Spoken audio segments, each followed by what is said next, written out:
Death, betrayal, revenge, loyalty, love, loss, cost. These are just some of the words to describe this game. Hello everybody, and welcome back. Today, we are going to be talking about Nine Souls. Now, if you've played games like Hollow Knight, or any type of styling 2D platformer, Metroidvania type of game, then you'd be familiar with how this game works. However, there is one thing that really caught my attention with it, and that is the story itself. See, I loved Hollow Knight, but one thing that I felt like it could use was a character personality, character tropes, flaws, things to kind of flesh out your character, to make you kind of either a tragic hero or a spontaneous hero, or whatever you might be. Now, in this game, you're not so much of a hero, and you find that out at the very beginning. So in the beginning, you are betrayed. You are left for dead. And you wake up, and you're in some village. Now, when I was first playing this, a while ago, I assumed that it was just remnants of the afterlife, because you get wrapped up in these like snake-like tentacle-looking things. But it turns out that that's just more to the story. Another thing that I thoroughly enjoy is that this game is not afraid to get gruesome, and it happens very quickly. For one, the opening cutscene where you're literally getting cut down and half of your skull is exposed and you're left for dead, to literally walking through the village thinking nothing of anything. Like, at first when I was roaming this village, I was just thinking to myself, wow, this is pretty cool. Am I some kind of deity or something? Is that what's going on here? And like, I'm a fallen deity, am I gonna find something tragic out?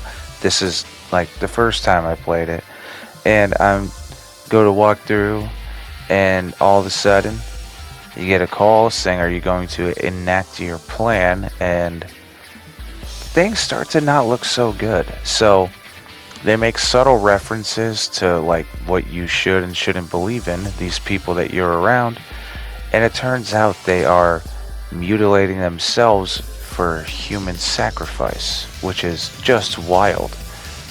And there is a character that Yi, the main character, the character that you play as, has grown fond of for many reasons, and one of them being is that this other character saved your life, well, Yi's life. And just as they're going to get sacrificed, Yi steps in and completely decimates the machine, jumping inside, and that's where the game begins. It is a roller coaster. Now, everything in this game is hand-drawn, which I enjoyed. I mean, I loved that about Cuphead, and it works here too. I love the mixture of 2D with 3D. I love how you can incorporate a style and give it so much depth and life that it kind of breathes something new and different into it. And beyond that, what I also like is that each stage is a very fun, compact maze, if you will, being that you may not get everything the first go about. What's important is going back and exploring to find new power-ups, or to find some new information, or things of that nature.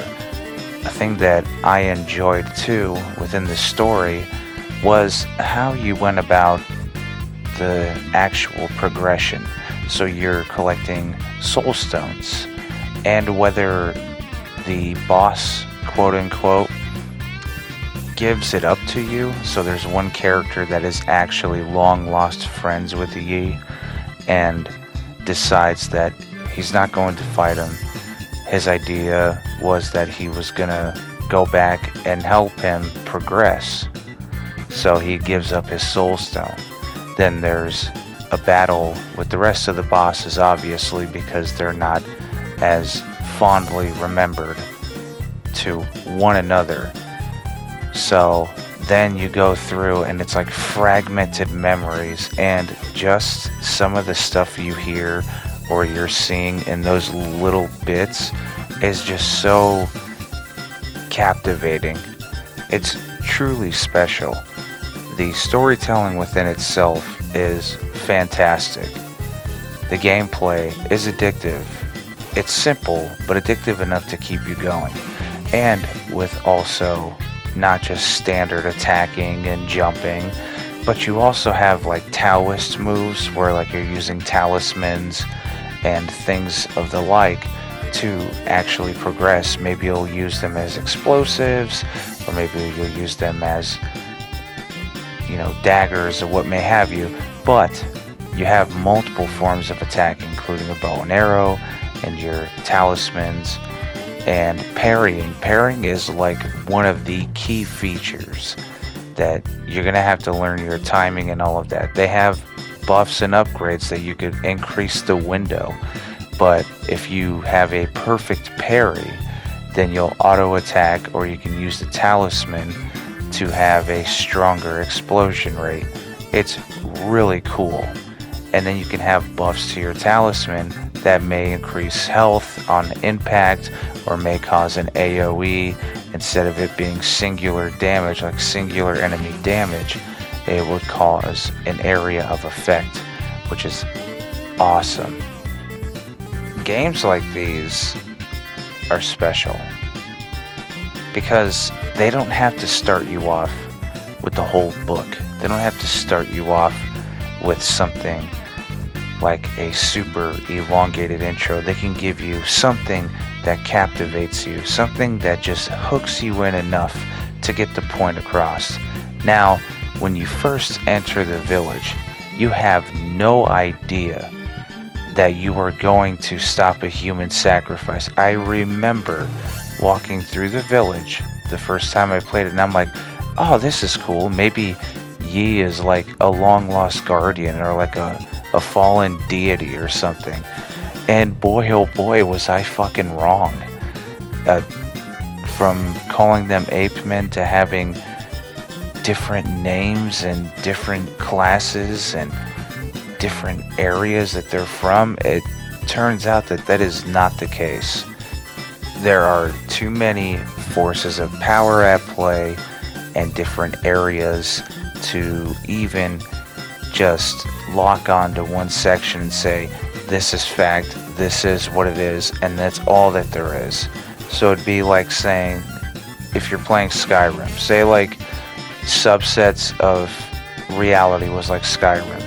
It's like if Khajiit lived somewhere else, but we as humans only knew about humans on Earth.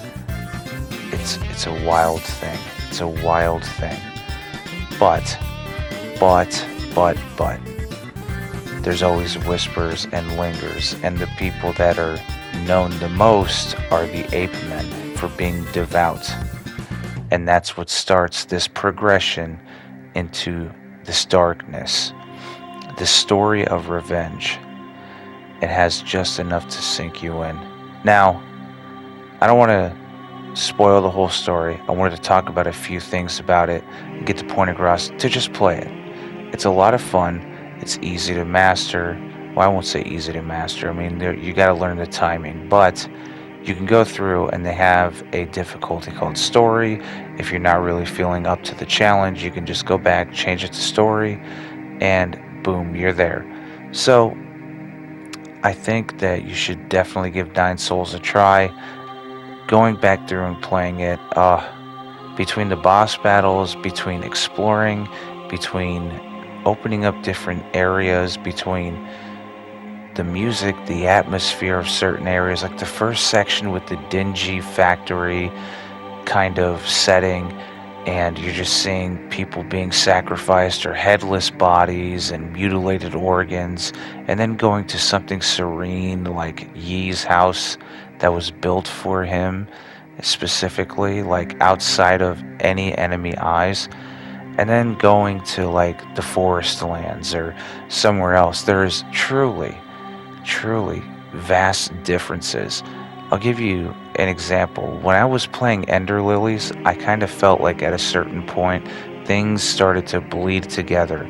There wasn't enough to differentiate it. Although I did enjoy it and I did beat the game, I still feel like stylistically and thematically they could have pushed for a little bit more. This game does that. This game does not mess around. This is the whole chimichanga. So definitely give this game a try.